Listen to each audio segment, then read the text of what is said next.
नमस्कार। SDF live India में आपका स्वागत है और आपके साथ मैं हूं गौरव सिन्हा। हाजीपुर के मौजूदा सांसद पशुपति कुमार पारस भले ही अपने आप को बड़े भाई पूर्व केंद्रीय मंत्री दिवंगत रामविलास पासवान का राजनीतिक उत्तराधिकारी बताकर हाजीपुर से ही चुनाव लड़ने की जिद पर अड़े हों, लेकिन उनके भतीजे चिराग पासवान किसी भी कीमत पर उन्हें चित करने की शायद कसम खा चुके हैं। चिराग का स्पष्ट कहना है कि वह किसी भी कीमत पर हाजीपुर सीट नहीं छोड़ सकते। अगर ऐसा किया तो अपने पिता को श्रद्धांजलि नहीं दे पाएंगे। समस्तीपुर में रामविलास पासवान स्मृति मंच द्वारा आयोजित कार्यक्रम में शिरकत करने पहुंचे लोजपा रामविलास सुप्रीमो चिराग पासवान के निशाने पर सिर्फ चाचा पशुपति कुमार पारस ही नहीं रहे, समस्तीपुर के सांसद अपने चचेरे भाई प्रिंस राज का भी खूंटा उखाड़ने के लिए वह बेताब दिखे।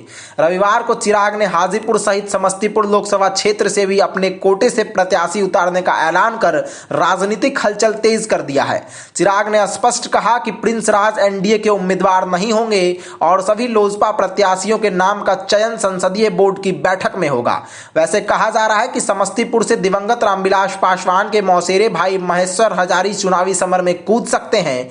कहा जाए तो लोजपा की टिकट पर 2019 में जीत कर आए सभी 5 सांसद चिराग के निशाने पर रहे हैं, लेकिन इधर के दिनों में चिराग का पलड़ा भारी देखकर वैशाली सांसद वीना सिंह और खगड़िया सांसद चौधरी महबूब अली केसर ने चिराग के दिल में उतरने का काफी प्रयास किया है।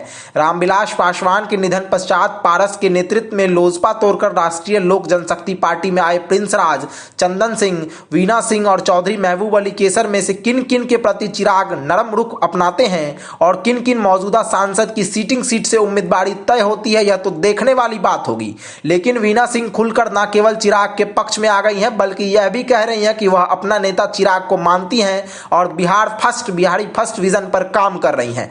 राजद के दिग्गज नेता रघुवंश प्रसाद सिंह को चुनावी शिकस्त देकर पहली बार वैशाली की सांसद बनी वीना सिंह कहती हैं कि वह वैशाली की बहू हैं, जनता का आशीर्वाद उनके साथ है और इस बार भी वह ही वैशाली की सांसद बनेंगी। खगड़िया सांसद चौधरी महबूब अली का चिराग के पक्ष में इस तरह का कोई बयान तो सामने नहीं आया है, लेकिन बीते दिनों राष्ट्रीय लोक जनशक्ति पार्टी के विभिन्न प्रकोष्ठों की बैठक में वीना सिंह और चौधरी महबूब अली केसर की उपस्थिति नहीं दिखना इस बात का संकेत है कि वीना सिंह और चौधरी महबूब अली केसर चिराग गुट में जा चुके हैं या जाने की जुगत लगा रहे हैं। बात अलग है कि दोनों की अनुपस्थिति पर रालोसपा के प्रदेश अध्यक्ष प्रिंस राज ने कहा कि अपनी अपनी व्यस्तता के कारण दोनों बैठक में नहीं आए। पूर्व बाहुबली सांसद सूरजभान सिंह के साथ साथ उनके भाई नवादा सांसद चंदन सिंह, प्रिंस राज और पारस की मौजूदगी इस बात का प्रमाण है कि चिराग से टकराने के लिए यह सब पूरी तरह से तैयार है।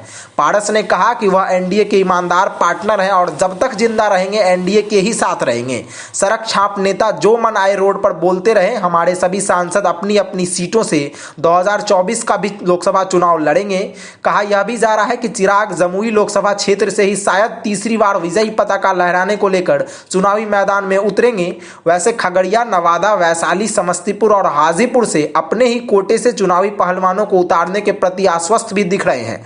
चिराग तो कह रहे हैं कि एनडीए से हो चुकी बात के ही आधार पर वह इस तरह का दावा कर रहे हैं। हालांकि कहा जा रहा है कि भाजपा ने इसके लिए अभी हामी भरी नहीं है, लेकिन चिराग द्वारा केंद्रीय गृह मंत्री अमित शाह और राष्ट्रीय अध्यक्ष जेपी नड्डा पर प्रेशर बनाया जा रहा है। संभव है कि भाजपा इसके लिए मान भी जाए, क्योंकि पारस को खुश करने के लिए भाजपा चिराग को नाखुश इसीलिए नहीं कर सकेगी क्योंकि रामविलास पासवान के निधन पश्चात चिराग ने जो अपनी छवि बनाते हुए खुद के दम पर राजनीतिक जमीन तैयार की है, वह पारस पर भारी साबित होना तय है।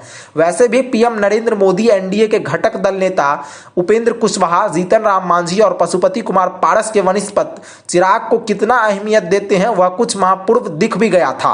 नरेंद्र मोदी ने चिराग को गले लगाकर यह प्रमाणित कर दिया था कि वह वास्तव में उनके हनुमान हैं। हाल ही में चिराग के जन्मदिन पर गृह मंत्री अमित शाह ने न केवल फोन पर उन्हें बधाई दी, बल्कि भविष्य को लेकर आशीर्वाद भी दिया। यहां तक कि अमित शाह के आदेश पर शाहनवाज हुसैन के साथ साथ कई दिग्गज भाजपा नेता चिराग के दिल्ली स्थित आवास पर जाकर बधाई भी दिया। चिराग ने अपने ट्विटर हैंडल पर लिखा भी कि उन्होंने यशस्वी गृह मंत्री अमित शाह को बिहार की सभी 40 सीटों पर जीत के प्रति आश्वस्त किया है। ऐसे में सवाल यह उठ रहा है कि सीट शेयरिंग में जब लोजपा को 6 ही सीटें मिलने वाली है है तो एनडीए के पुराने पार्टनर पशुपति कुमार पारस और उनकी पार्टी का होगा क्या। राजनीति को करीब से समझने वालों का कहना हुआ कि पशुपति कुमार पारस को हाजीपुर से लोकसभा चुनाव लड़ाने के बजाय उन्हें राज्यसभा भेजा जाएगा। रही बात लोजपा के 6 सीटों की तो चिराग और पारस गुट को 3-3 सीटें दी जाएंगी। हाँ, एक बात तय है कि भाजपा चिराग की जिद के आगे झुकेगी और जमुई के साथ साथ हाजीपुर और समस्तीपुर की सीटें चिराग के खाते में जाएंगी। चिराग जमुई से चुनाव लड़ेंगे जबकि उनकी मां हाजीपुर से किस्मत आजमाएंगी। इसी तरह समस्तीपुर से महेश्वर हजारी चुनाव लड़ेंगे। वैशाली की मौजूदा सांसद वीना सिंह, नवादा सांसद चंदन सिंह और खगड़िया सांसद चौधरी महबूब अली केसर के साथ साथ समस्तीपुर के मौजूदा सांसद प्रिंस राज के लिए मुसीबत इसीलिए खड़ी होगी क्योंकि पारस को अगर राज्यसभा भेजने की तैयारी होगी भी तो उनके कोटे में महज 3 सीटें होंगी। ऐसी परिस्थिति में अगर 3 मौजूदा सांसद को किसी तरह एडजस्ट किया भी गया तो फिर लोजपा के बचे एक सांसद का क्या होगा। बहरहाल लोकसभा का चुनावी नगाड़ा बजने में अभी कुछ माह बाकी है। इंडिया गठबंधन की कौन कहे, एनडीए में भी फिलवक्त सीट शेयरिंग का मामला अटका हुआ है।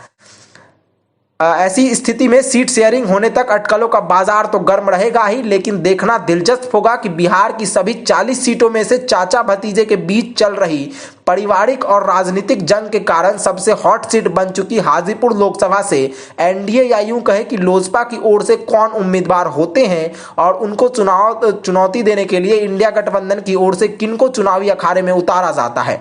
देखना यह भी दिलचस्प होगा कि लोजपा के सभी 6 मौजूदा सांसद अपनी अपनी सीट कायम रखते हुए चुनावी अखाड़े में कूदते हैं अथवा अखाड़े में कूदने से पहले ही कुछ चुनावी पहलवान चित हो जाते हैं। धन्यवाद।